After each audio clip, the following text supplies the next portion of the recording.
Cerai dari Dennis Lila, Thalita Latief kini pamer foto mesra bersama seorang pria.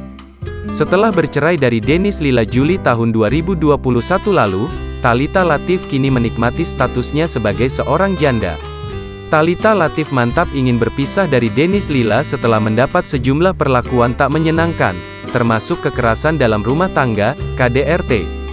Baru 3 bulan cerai, Thalita Latief kala itu sudah diterpa isu miring. Pasalnya, ia ramai dituding jadi pelakor dalam rumah tangga seseorang.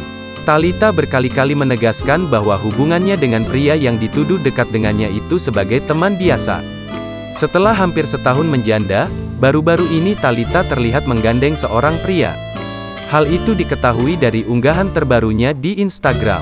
Lewat unggahan tersebut, Thalita membagikan foto mesra dirinya dengan seorang pria. Saat itu, Thalita dan pria yang diketahui bernama Lee Chan Rey itu tengah berada di sebuah pantai di Bali.